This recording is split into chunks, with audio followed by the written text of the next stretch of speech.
नमस्कार. श्रुतीज फूड होममध्ये सर्वांचे अतिशय मनापासून स्वागत. एकादशी महात्म्य या सिरीजमधील पुढील भाग आहे इंदिरा एकादशी, भाद्रपद कृष्ण पक्ष. श्रीकृष्ण म्हणाले की, हे धर्मराजा, आता तुला इंदिरा एकादशीचे महात्म्य सांगतो, ते नीट चित्त देऊन ऐक.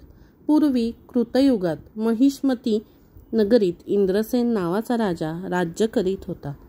तो सकल गुणसंपन्न व पराक्रमी होता. त्याच्या राज्यातील सर्व लोक सुखी व आनंदी होते. एके दिवशी तो सभेत बसला असता तेथे नारद ऋषी आले.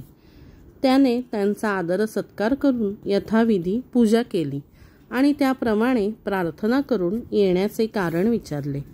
तेव्हा नारद म्हणाले की, मी नुकताच यमलोकी गेलो होतो. तेथे तुझा पिता वास्तव्य करीत आहे.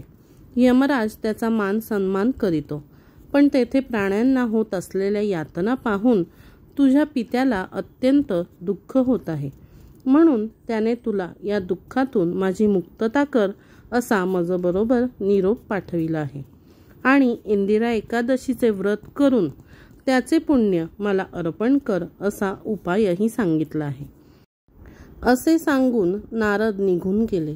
इकडे इंद्रसेनाने इंदिरा एकादशीचे व्रत, आपण यापूर्वीच्या भागामध्ये सामान्य एकादशी व्रत कसे करायचे हे सांगितलेलेच आहे. त्याप्रमाणे इंदिरा एकादशीचे व्रत इंद्रसेनाने यथाविधी केले आणि त्या व्रताचे पुण्य आपल्या पित्याला अर्पण केले.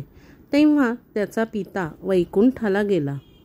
श्रीकृष्ण म्हणाले की, हे धर्मराजा, जे कोणी या इंदिरा एकादशीचे व्रत करतील व महात्म्य ऐकतील ते पापातून मुक्त होऊन पुण्यवान होतील व अंती सद्गतीला जातील. भाद्रपद कृष्ण पक्षातील एकादशीला इंदिरा एकादशी म्हणतात.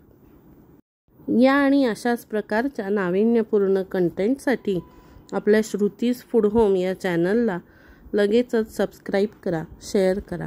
भेटूया पुढील भागात. धन्यवाद.